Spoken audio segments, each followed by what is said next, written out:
कर रहे हैं language across the curriculum paper 4A। ये 40 मार्क्स का एग्जाम है आपका, तो इसमें से मैं सारा इंपॉर्टेंट आपको करवाऊंगी। ये मेरी प्लेलिस्ट आप देख सकते हैं। सबसे फर्स्ट चैप्टर आ गया है introduction to language across the curriculum approach. सबसे पहले इजी लैंग्वेज में मैं आपको बताती हूँ लैग का मतलब क्या होता है। लैग का मतलब है कि to facilitate the use of language in a variety of meaningful context. मतलब कि बच्चा जो पढ़ता है या जो वो सुन रहा है या जो वो बोल रहा है, मतलब सारी स्किल्स उसकी उसी पर्टिकुलर लैंग्वेज में डेवलप होनी चाहिए जो वो सीखना चाहता है। एग्जाम्पल के तौर पे अब जैसे हिंदी है, हिंदी हम स्कूल जाए बिना ही, हमने कहीं पे एजुकेशन नहीं ली है, हमने बुक्स भी नहीं पढ़नी स्टार्ट करी है, अभी छोटे से बच्चे को 3 साल के बच्चे को बोलना आ जाता है, वो अपनी बातें दूसरे को कन्वे कर पाता है, वो चीजें बोल पाता है, बता पाता है, समझा पाता है। किस लिए समझा पाता है? क्योंकि उसने वही उसके घर का माहौल है कि सब हिंदी में बात कर रहे हैं, कम्युनिकेट हिंदी में कर रहे हैं, खाना खाते हुए हिंदी में कर रहे हैं, टीवी प्रोग्राम हिंदी में देख रहे हैं। तो इस तरह की बातों से बच्चा अपने आप सीख जाता है। तो लैंग्वेज अक्रॉस करिकुलम का मतलब वही है, जो भी फॉरेन लैंग्वेज या सेकेंड लैंग्वेज आपको बच्चे को सिखानी है, तो उसके लिए आपको सारा करिकुलम जो है, आपको सारा एनवायरनमेंट अपने स्कूल का, इवन आउटसाइड द स्कूल, ऐसा एनवायरनमेंट बनाना है कि बच्चा सिर्फ उसी लैंग्वेज को सुने, उसी लैंग्वेज को देखे, हर चीज उसी लैंग्वेज में हो। For example English medium school होता है। पहले के इंग्लिश मीडियम स्कूल कैसे होते थे कि सिर्फ बुक्स इंग्लिश में कर दी है, क्वेश्चन आंसर टीचर इंग्लिश में लिखवा रही है, लेकिन बच्चों को कोई कम्युनिकेशन इंग्लिश में नहीं हो रही है। क्लास में बच्चे हिंदी में बात कर रहे हैं, टीचर अपना जो समझा रही है वो हिंदी में कर रही है, टीचर को कुछ वैसे वर्बली पूछना है बच्चे से, तो वो इंग्लिश में क्वेश्चन पूछ रही है, लेकिन उसका आंसर बच्चा किसी भी तरह से दे रहा है, टीचर हिंदी में समझा रही है। तो ये एक माध्यम नहीं है कि आप प्रॉपर बच्चे को जो है इंग्लिश उसको कम्युनिकेट करने के लिए सिखा रहे हैं। आजकल क्या है, जैसे आप देखेंगे इंटरनेशनल स्कूल्स जो होते हैं, जैसे आईबी बोर्ड के स्कूल्स हैं जो आप किसी भी सिटी में देख सकते हैं इंडिया में भी, तो उसमें क्या है, उसमें कंपलसरी है बच्चे कम्युनिकेट इंग्लिश में करेंगे, टीचर कम्युनिकेट इंग्लिश में करेंगी, मतलब हिंदी वहां पर बिल्कुल भी अलाउड नहीं है, सिर्फ इंग्लिश में ही बात होंगी। ये उन बच्चों के लिए जो इंग्लिश मीडियम स्कूल में जा रहे हैं। अगर मान लीजिए पेरेंट्स इंग्लिश सिखाना चाह रहे हैं, बच्चों को इंग्लिश मीडियम स्कूल में भेज रहे हैं, तो ऑफकोर्स है कि वो इंग्लिश में ही कम्युनिकेशन चाहेंगे उनकी। तो यही है कि लैंग्वेज अक्रॉस करिकुलम का मतलब यही है कि बच्चे को इस तरह का करिकुलम दिया जाए, इस तरह का एनवायरनमेंट बनाया जाए स्कूल में, ताकि बच्चा जो है वो फॉरेन लैंग्वेज सीख सके।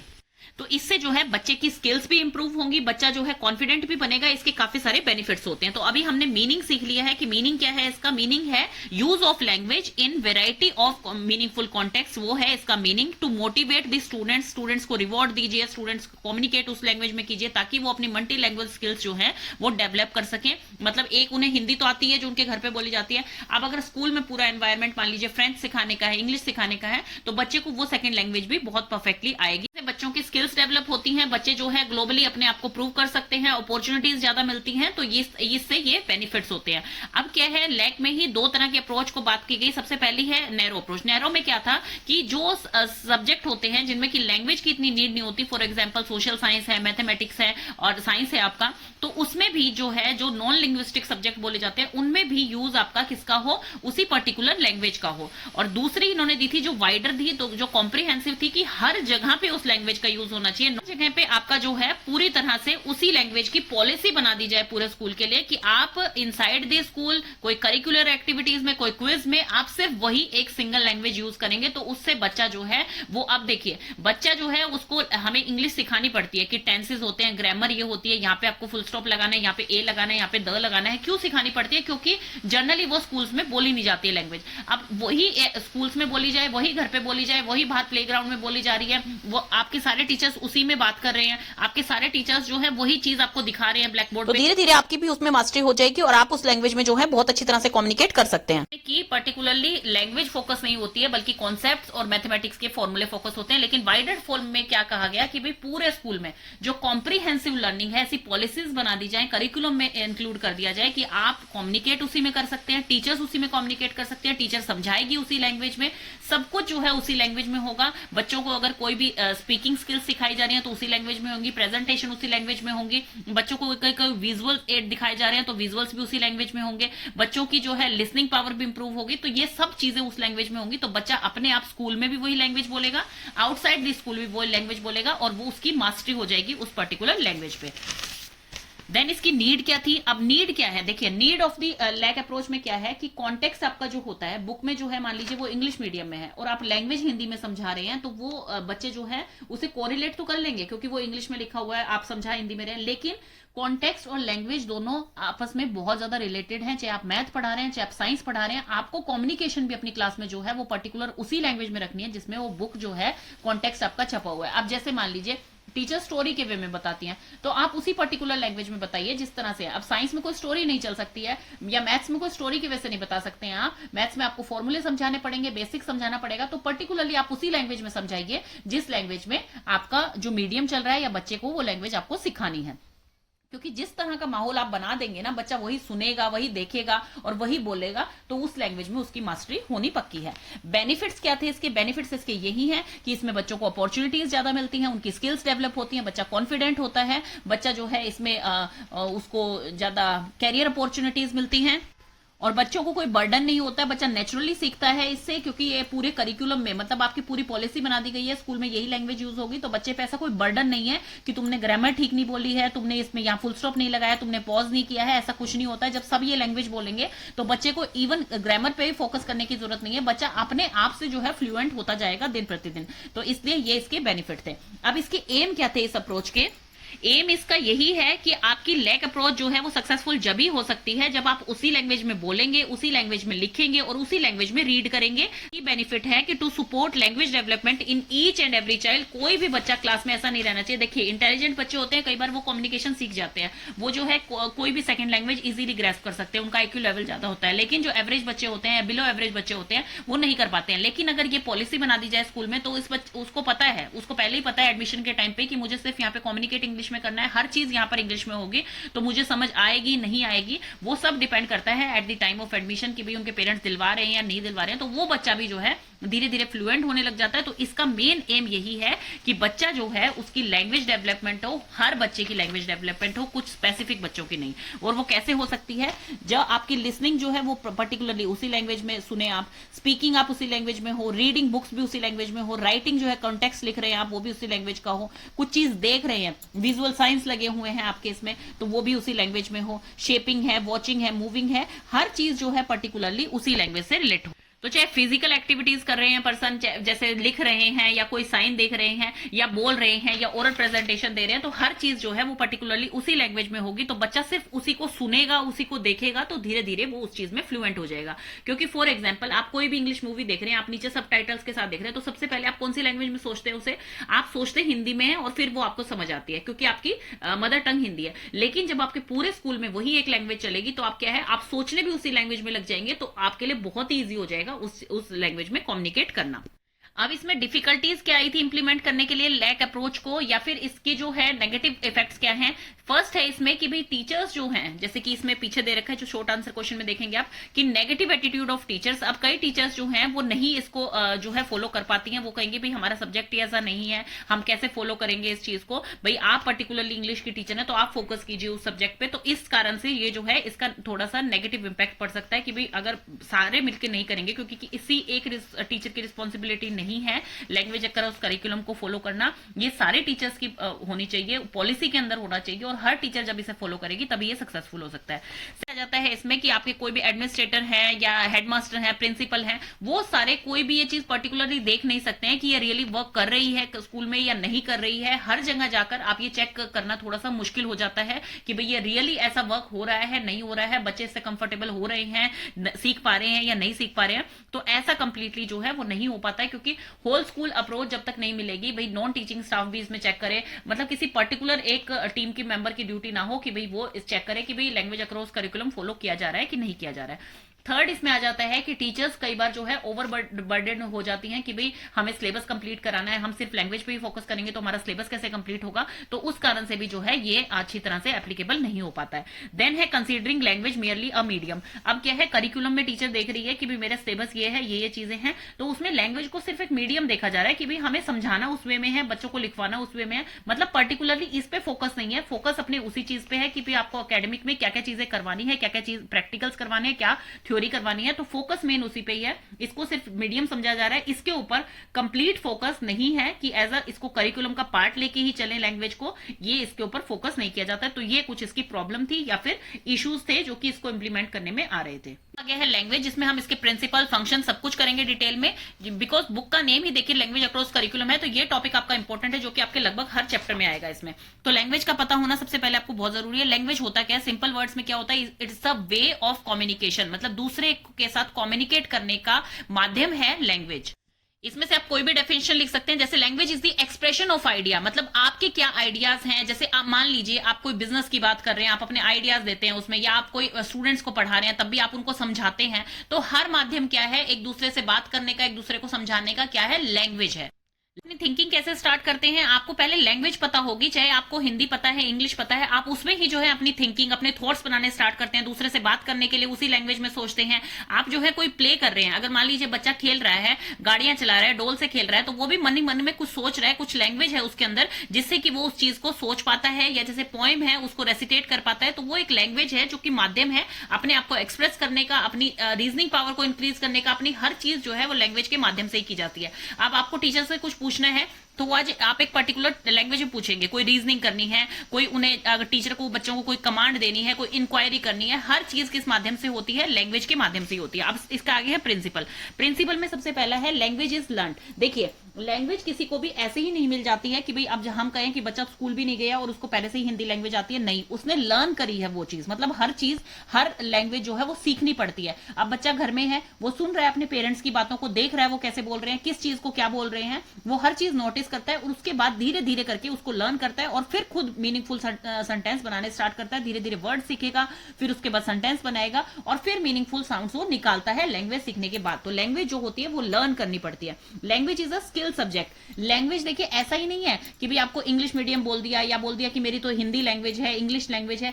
सिर्फ एक लैंग्वेज ये नहीं होती है, आपका जो सब्जेक्ट है, आप उसे रीड कर रहे हैं या कुछ भी कर रहे हैं, आप जब तक लैंग्वेज को नहीं समझेंगे, आपको लैंग्वेज नहीं समझ में आएगी, पता नहीं लगेगा, आप सोचेंगे नहीं उसके बारे में, तो वो आप सीख नहीं सकते। जैसे आप स्विमिंग सीखने जाते हैं या पर्टिकुलर कोई भी आप फील्ड सीखने जाते हैं, स्केटिंग है या टाइक्वांडो है, इसी तरह से लैंग्वेज जो होती है, आपने देखा होगा ना लैंग्वेज ट्यूटर भी होते हैं आजकल। तो लैंग्वेज भी जो है पर्टिकुलर एक स्किल है आपका, जो कि आपको सीखना पड़ता नहीं है कि आप साइंस पढ़ रहे हैं, मैथ पढ़ रहे हैं, इंग्लिश पढ़ रहे हैं, हिंदी पढ़ रहे हैं तो फिर वो सब्जेक्ट पढ़ रहे हैं आप, नहीं। लैंग्वेज जो है वो भी एक स्किल है अपने आप में। लैंग्वेज सीखना भी एक स्किल है कि हिंदी लैंग्वेज सीख रहे हैं, आप कौन सी लैंग्वेज सीख रहे हैं, साइन लैंग्वेज सीख रहे हैं, आप किसी को कैसे एक्सप्रेशन से बता सकते हैं, आप जो है उसके सिंबल से कैसे किसी को समझा सकते हैं। तो वो सारी चीजें जो है वो लैंग्वेज के अंदर ही आती है, चीजें जो है लैंग्वेज के अंदर ही आती है। नेक्स्ट आ गया है language is a system of symbol. जैसे मैंने अभी आपको बताया कि आप पर्टिकुलर अगर कोई भी चीज, आप जैसे कोई भी चीज अब सोच रहे हैं, कोई वर्ड सोच रहे हैं, किसी जगह के बारे में सोच रहे हैं, तो सबसे पहले आपको क्या है वो सिंबलिटिकली आपको दिखने लग जाती है कि भाई हाँ उस जगह ऐसा होता है या ऐसा होता है, आप सिंबल्स बनाने लग जाते हैं उसके। तो लैंग्वेज जो है is a system of symbol. Next आपका आ गया है मीडियम ऑफ कम्युनिकेशन। ये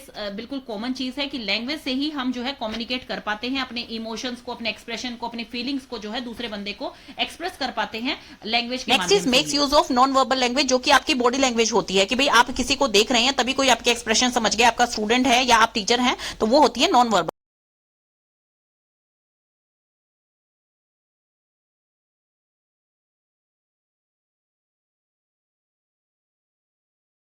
it's root in spoken form. बिल्कुल लैंग्वेज जो है वो आप किसी को भी देखिए, सोशली आप कैसे इंटरेक्ट करते हैं, अपने टीचर से कैसे इंटरेक्ट करते हैं, अपने पीयर ग्रुप से कैसे करते हैं, तो वो आप बोल के करेंगे। तो लैंग्वेज कहां से शुरुआत होती है, बोलने से शुरुआत होती है कि भाई लैंग्वेज जो है आप इस तरह से उस चीज में कम्युनिकेट कर पा रहे हैं। लैंग्वेज जो है एक पावरफुल टूल है, बिल्कुल है। आपका जैसे कल्चर है, आपके पर्टिकुलर कल्चर में कौन सी भाषा बोली जाती है, जैसे पंजाब में पंजाबी बोली जाती है, अपने पूरे इंडिया की जैसे मदर टंग हिंदी है, लेकिन पर्टिकुलर स्टेट में उनकी एक स्पेसिफिक लैंग्वेज होती है। तो वो लैंग्वेज जो है उन पर्सन को बहुत ही अच्छी लगती है कि उनका कल्चर है ये, वो इस लैंग्वेज में बात कर रहे हैं। तो वो भी क्या है, हमारा एक पावरफुल टूल है हमारे सिविलाइजेशन का, हमारे कल्चर का, कि भी हम उसे जिंदा रख पा रहे हैं अपने लैंग्वेज के थ्रू। देन है स्ट्रक्चर्ड सिस्टम। लैंग्वेज जो है वो एक कॉन्टिन्यूअस प्रोसेस है और एक स्ट्रक्चर सिस्टम है। ऐसा नहीं है कि भाई बच्चे ने आज ही जो है कुछ चीज सुनी है और आज ही कुछ चीज सीखी है, वो वर्ड्स होते हैं। लेकिन लैंग्वेज जो है धीरे धीरे बच्चा सीखता ही चला जाता है और ऐसा कोई उसका अंत नहीं है, एंड प्रोसेस नहीं है ये कि भाई हाँ अब मैंने पूरी लैंग्वेज सीख ली है, ऐसा नहीं है। धीरे धीरे धीरे धीरे बच्चा जो है वो लगातार सीखता ही चला जाता है और एक सिस्टमिक वे है, आप सिस्टमेटिकली इसको सीखते हैं। देन आ गए हैं function of language in classroom learning. अब फंक्शन क्या है क्लासरूम लर्निंग में लैंग्वेज के, सबसे पहला है एक्सप्रेसिव फंक्शन। फर्स्ट वे जो होता है अपने आप को एक्सप्रेस करने का, वो होता है हमारा लैंग्वेज। हम किस तरह से अपने आप को एक्सप्रेस कर रहे हैं, हमारी फीलिंग्स बता रहे हैं, अपनी चीजें जो है कम्युनिकेट कर रहे हैं, वो लैंग्वेज से ही कर पाता है बंदा, कि भाई दूसरे को क्या बताना है, किस लैंग्वेज में बताना है, वो सारी चीजें लैंग्वेज से ही होती है। आ गया है इन्फॉर्मेटिव फंक्शन। देखिए विदाउट लैंग्वेज क्या होता है, बहुत ही टफ हो जाता है कि मान लीजिए अब जैसे कोई टीचर है या पर्टिकुलरली किसी ऐसे स्टेट में बच्चा चला गया जो लैंग्वेज उसे नहीं नहीं आती है, मान लीजिए कोई टीचर जो है किसी लैंग्वेज में पढ़ा रही है, वो बच्चे को समझ नहीं आ रही है, जब तक वो लैंग्वेज उसे समझ नहीं आएगी वो कम्युनिकेट नहीं कर पाएगा टीचर से, और वो जो है वो उसके लिए बहुत ही डिफिकल्ट टास्क हो जाएगा कि उस चीज को समझ पाना या अपने क्वेश्चंस टीचर से पूछ पाना। तो इसलिए जब तक हमें इन्फॉर्मेशन हम जब ही दे सकते हैं दूसरे को जब हमें पर्टिकुलर लैंग्वेज की नॉलेज होती है, तभी हम उसे जो है इन्फॉर्मेशन दे पाते हैं। और अगर हमें वो लैंग्वेज नहीं आती है तो टीचर को भी जो है वो समझ नहीं आता कि बच्चा क्या पूछना चाह रहा है या क्या बोलना चाह रहा है, वो टीचर को भी समझ नहीं आता है। देन है डायरेक्टिव फंक्शन। डायरेक्टिव फंक्शन का मतलब है कि डायरेक्टली आप लैंग्वेज से जो है दूसरे बंदे को समझा सकते हैं। जैसे मान लीजिए कोई कमांड दे रहा है किसी को, या फिर कोई जो है रिक्वेस्ट कर रहा है किसी से, या फिर कोई किसी टाइप की नॉलेज दे रहा है, जैसे टीचर कोई नॉलेज दे रही है, या फिर टीचर जो है आपको कुछ कमांड दे रही है, आप शरारत कर रहे हैं तो आपको कुछ कमांड दे रही है, नहीं तो वैसे कुछ कमांड दे रही है, और या फिर कोई बच्चा जो है वो टीचर से रिक्वेस्ट कर रहा है, तो ये सब होती है डायरेक्टिव फंक्शन। देन आ गई है कम्युनिकेटिव फंक्शन कि भाई एक पर्सन दूसरे पर्सन से, मतलब जैसे ये सोशल फंक्शन टाइप बात है कि भाई एक पर्सन दूसरे पर्सन को अपने इमोशंस कैसे एक्सप्रेस कर पाता है, अपनी फीलिंग्स कैसे एक्सप्रेस कर पाता है, कैसे कम्युनिकेट कर पाता है, वो है इसका कम्युनिकेटिव फंक्शन कि दूसरे बंदे को उसकी फीलिंग्स समझ आती है, उसका बॉन्ड समझ आता है।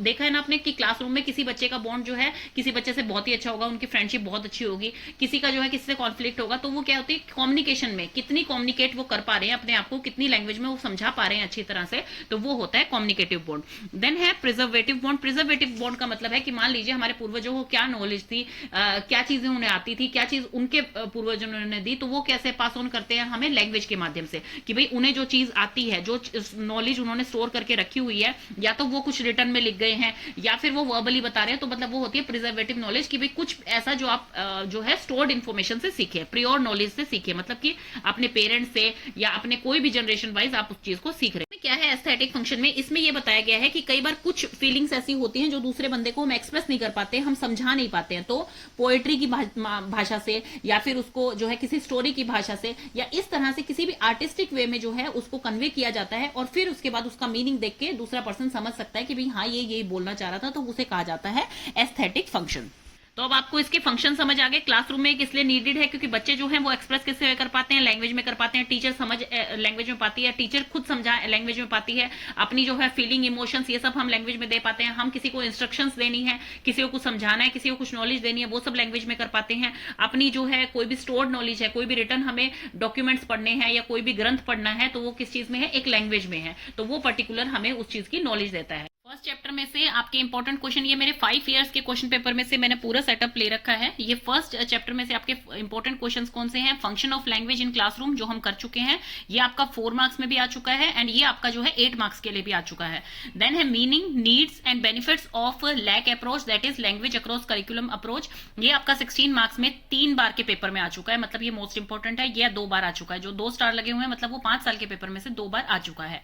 देन नेचर ऑफ लैंग्वेज, ये हम सारा कंक्लूड कर चुके हैं। क्वेश्चन ये है इस चैप्टर में से आपका language learning and learning through language. एक इंपॉर्टेंट क्वेश्चन है आपका जो लैक है उसके बारे में इंफॉर्मेशन कंप्लीट, जो 16 मार्क्स के हिसाब से है कि भी उसके बेनिफिट्स क्या है, एम्स क्या है एंड उसकी नीड क्या है। एंड तीसरा इंपॉर्टेंट क्वेश्चन है आपका functions of language in classroom learning. First chapter में से ये 3 क्वेश्चन आपके इंपॉर्टेंट है। अभी हम कर रहे हैं लैंग्वेज लर्निंग। देखिए सबसे पहले हम लैंग्वेज को लर्न कैसे करते हैं। फॉर एग्जाम्पल एक छोटा बच्चा है, वो घर में जैसे देखेगा उसके पेरेंट्स बोल रहे हैं, वो धीरे धीरे उनको देखेगा, पेरेंट्स उससे बात करेंगे, पहले उसे बोलना नहीं आता है लेकिन पेरेंट्स लगातार उससे बात करते रहेंगे, वो अपनी एक्ट करता रहेगा और धीरे धीरे वो उस चीज को बोलना सीख जाएगा। अगर पेरेंट्स उससे कम इन्वॉल्व होंगे, कम बातें करेंगे, स्पीच डिले हो सकती है, तो वो बच्चा जो है हो सकता है लेट बोलने लगे अपने एजमेट के कंपैरिजन में। तो जितना हम उससे ज्यादा कम्युनिकेट करेंगे वो बच्चा उतना ही सीखता है। मतलब क्या है, इसमें लैंग्वेज हमें लर्न करनी पड़ती है। लैंग्वेज क्या है, एक सीखने की चीज है, एक स्किल है कि भाई ऐसे नहीं है कि लैंग्वेज अपने आप से ही आ जाती है, उसके लिए हमने सीखना पड़ता है लैंग्वेज को। लैंग्वेज जो है प्रॉपर हम छोटे छोटे जैसे पहले लेटर सीखेंगे ABCD, फिर उसके बाद वर्ड्स बनाने सीखेंगे और इस तरह से जो है हम लैंग्वेज अपनी डेवलप कर सकते हैं, लैंग्वेज हम सीख सकते हैं। ये जो प्रोसेस है ये आपका एक्टिव प्रोसेस है, ये आपका कॉन्टिन्यूस प्रोसेस है, आप इसे सीखते ही रहते हैं। और ग्रामर इसमें जरूरी होती है, जैसे कि उसके क्या टेंसेस लग रहे हैं, क्या ग्रामेटिकल लग रहा है, इसमें आप प्रॉपर लैंग्वेज को सीख रहे हैं, चाहे वह हिंदी है, चाहे वह इंग्लिश है, कोई भी लैंग्वेज हो सकती है आपकी। अब छोटा बच्चा क्या करता है, छोटा बच्चा उस चीज को सुनता है और फिर उसके बाद उस चीज को बोलता है कि भाई हाँ ये पेरेंट्स ने ऐसे बोला था, तो वो उस चीज को बोलता है। तो इसमें 4 स्टेप होते हैं, listening, thinking, reading and writing. ये प्रॉपर कम्युनिकेशन का वे है कि भाई प्रॉपर अपनी लैंग्वेज सीखने का वे है कि आपने सबसे पहले लैंग्वेज जो हिंदी सीख रहे हैं, इंग्लिश सीख रहे हैं, उसको सुनना, भाई किसी से भी सुना, अपने टीचर से सुन रहे हैं, अपने घर में सुन रहे हैं, फिर उसको थिंक करना स्टार्ट किया। क्योंकि जैसे आपको अगर हिंदी आती है तो आप इंग्लिश में कोई मूवी भी देख रहे हैं तो आप सबटाइटल्स को सबसे पहले उसे हिंदी में सोचते हैं, फिर उसका हिंदी में जवाब सोचते हैं और फिर आप इंग्लिश में कम्युनिकेट करके बोलते हैं। देन उसके बाद रीडिंग, आपने कोई भी रीड करनी है, बुक्स रीड करनी है, कुछ भी है वो आप रीडिंग करेंगे। फिर उसके बाद राइटिंग पार्ट पे आएंगे, क्योंकि राइटिंग इन सब में से सबसे टफ मानी गई है। राइटिंग आप जब भी कर सकते हैं जब आप उस चीज में परफेक्ट हो। तो ये एक एक्टिव प्रोसेस है और ये प्रोसेस में आप जो है ग्रामर रूल्स देखे जाते हैं, सब कुछ देखा जाता है। देन आ गया है learning through language. Learning through language का क्या मतलब है, जैसे कि अब आप कोई भी चीज है, अपना कल्चर देख लीजिए, अपने कोई ग्रंथ पढ़ना चाहते हैं, कोई वेद पढ़ना चाहते हैं, तो वो किस लैंग्वेज में होंगे, संस्कृत में होंगे। हो सकता है वो अब जो है हिंदी में ट्रांसलेट कर दिए गए हो, लेकिन ओरिजिनल जो है वो संस्कृत में है। तो आपको संस्कृत की नॉलेज होनी जरूरी है उस चीज को पढ़ने के लिए। तो यहां पर क्या है, यहां आप किसी भी चीज को लर्न कर रहे हैं, किसी भी चीज को सीख रहे हैं अपने लैंग्वेज के थ्रू, ठीक है। जो बुक जिस लैंग्वेज में लिखी होती है वो उस लैंग्वेज में आप पढ़ सकते हैं, तभी आप उस चीज को सीख सकते हैं। तो ये आपके सब्जेक्ट्स पे भी लागू होता है, इसी संस्कृति पे, कल्चर्स पे भी लागू होता है। तो ये इस तरह से लागू होता है। और जो ये लर्निंग थ्रू लैंग्वेज है, ये क्या होती है, ये आपका पैसिव रोल प्ले करती है, वो एक्टिव है, क्योंकि उसमें लैंग्वेज सीखनी है। लैंग्वेज एक सीखना एक अलग ही स्किल होता है। इसमें क्या है, हमें वो लैंग्वेज आती है, फिर उसके बाद हमें उसे सिंपली तौर पे जो है पढ़ना है, लिखना है और सुनना है। देन और ये क्या है, ये जो है एक नेचुरल कम्युनिकेशन का माध्यम है कि भाई आपको अगर वो लैंग्वेज आती है आप इजीली कम्युनिकेट कर सकते हैं। लेकिन आपको लैंग्वेज ही नहीं आती है जो ऊपर वाले में था, तो आपको पहले वो सीखनी पड़ेगी, अपने स्किल डेवलप करने पड़ेंगे। तो ये एक्टिव प्रोसेस है, ये पैसिव प्रोसेस है आपका। तो ये थे इन दोनों के डिफरेंस। अब आगे है कम्युनिकेशन क्या होता है। कम्युनिकेशन क्या होता है, कोई भी इंफॉर्मेशन को एक्सचेंज करना बिटवीन टू इंडिविजुअल्स। कोई भी दो पर्सन जब आपस में बात करके समझाते हैं, किसी सिंबल्स के वे में समझाते हैं, किसी साइन लैंग्वेज से समझाते हैं, या किसी भी बिहेवियर से समझाते हैं एक दूसरे को, कोई भी इंफॉर्मेशन वो एक्सचेंज करते हैं, तो उसे कहा जाता है कम्युनिकेशन, कि भाई वो आपस में जो है बात कर रहे हैं, उसे कहा जाता है कम्युनिकेशन। कम्युनिकेशन में क्या क्या आता है, मैसेज, सेंडर एंड रिसीवर और participants, information being communicated, instrument used in communication. 3 components आ गए हैं इसके। और इसमें जो है, जो आपका इंस्ट्रूमेंट यूज्ड इन कम्युनिकेशन है वो आगे 2 टाइप के होते हैं, जैसे कि verbal and non verbal. Verbal कौन से होते हैं, जिसमें कि आप बोल के बताते हैं, लैंग्वेज के माध्यम से बताते हैं। नॉन वर्बल वो होते हैं जिसमें लैंग्वेज यूज नहीं होती है as a means of communication, जैसे कि आपके ट्रैफिक सिग्नल्स हो गए हैं, साइन हो गई हैं, पिक्चर हो गए हैं, गेस्चर्स हो गए हैं, ये सब।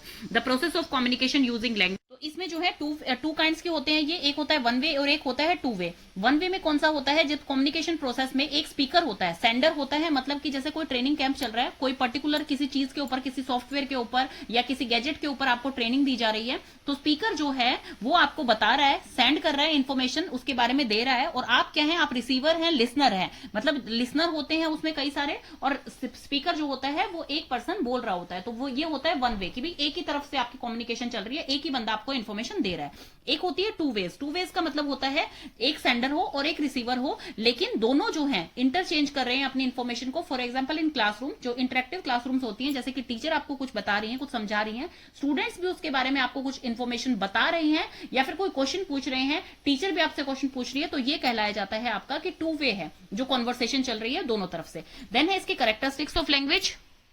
तो कैरेक्टरिस्टिक हम लैंग्वेज के पहले ही कर चुके हैं, अब हम कर रहे हैं effective communication is essential in the classroom. बिल्कुल, कम्युनिकेशन इफेक्टिव हो रहा है कि नहीं हो रहा है, ये बहुत जरूरी है आपकी क्लासरूम में। फर्स्ट क्या है, कम्युनिकेट रिस्पेक्टफुली। अब देखिए, आप टीचर से बात कर रहे हैं, टीचर आपसे बात कर रही है, तो एक रिस्पेक्ट जब क्रिएट होगी, एक ऑनेस्टी जब क्रिएट होगी, तो क्या होगा, एक ट्रूथफुल नेचर दिखेगा। फिर आप आई कॉन्टैक्ट के साथ बात कर सकते हैं अपने टीचर से, उनसे क्वेश्चन पूछ सकते हैं, फिर डर का माहौल नहीं रहेगा, पॉजिटिव एटीट्यूड बनेगा, आपकी क्लास का पॉजिटिव एनवायरमेंट बनेगा। तो उसे कहा जाता है कि रिस्पेक्टफुली कम्युनिकेट करना चाहिए एक दूसरे से। Repeat your message in different ways. अगर मान लीजिए टीचर ने कुछ समझाया है और वो इंग्लिश में समझाया है या हिंदी में समझाया है, किसी बच्चे को अच्छी तरह से समझ नहीं आया है, तो वो कम्युनिकेशन की तरफ से, मतलब इफेक्टिव कम्युनिकेशन की तरफ से वो आपको पता चलेगा कि भी आपने समझाया नहीं, तो आप डिफरेंट वे से उनको कम्युनिकेट करके समझा सकते हैं, मतलब अपने मैसेज को जो है वो और भी तरीकों से उनको समझा सकते हैं। नेक्स्ट है चेक दी अंडरस्टैंडिंग। अब अंडरस्टैंडिंग में मतलब कि बच्चों से पूछिए कि जो टीचर ने समझाया है या मैंने क्वेश्चन आंसर लिखवाए हैं या कोई एक्टिविटी करी है हमने, तो वो पर्टिकुलरली आपको समझ आई है या नहीं आई है, तो उनसे आपको क्वेश्चंस करना चाहिए। एक सिंपल क्वेश्चन का आंसर है डू यू अंडरस्टैंड, कि आपको समझ आया है कि नहीं आया है, या टीचर को दोबारा से उसको समझाना है, कम्युनिकेशन करनी है। देन है चेक दी अंडरस्टैंडिंग, ये हो गया है। नॉन वर्बल कम्युनिकेशन, अब कई जो होती हैं, ये हम वर्बल कम्युनिकेशन से पूछते हैं कि मैम हमें ये नहीं समझाया, या मैडम जो है अलग अलग मेथड से समझाती है, लेकिन कई नॉन वर्बल कम्युनिकेशन होती है। मान लीजिए टीचर गुस्से में आपकी क्लास में, तो आपको सिर्फ एक नजर वो देखेंगे गुस्से से ना, तभी आप जो है वो डर जाएंगे, या फिर आपका जो है आप समझ जाएंगे कि भी टीचर इसका आंसर नहीं देना चाह रही है, या या टीचर को अच्छा नहीं लग रहा है कि हम बात करें, कुछ भी चीज है, तो वो एक जेस्चर होता है, एक पोस्चर होता है टीचर का कि भाई आप उससे समझ जाते हैं, तो वो होती है नॉन वर्बल कम्युनिकेशन के एक्सप्रेशन से जो है बच्चा समझ जाता है कि भाई टीचर किस वे में है, हंस रही है तो फिर भाई हाँ खुश है, मैं उनसे इजीली क्वेश्चंस पूछ सकता हूँ इस टॉपिक के बारे में। अगर टीचर गुस्सा में है तो इसका मतलब हमें अपना वर्क जल्दी कंप्लीट करना चाहिए, डिसिप्लिन नहीं है क्लास में, तो वो सब चीजें बच्चे समझ जाते हैं उनका जेस्चर देख के, उनका पोस्चर देख के। तो ये आपका चैप्टर फिनिश हो गया फर्स्ट।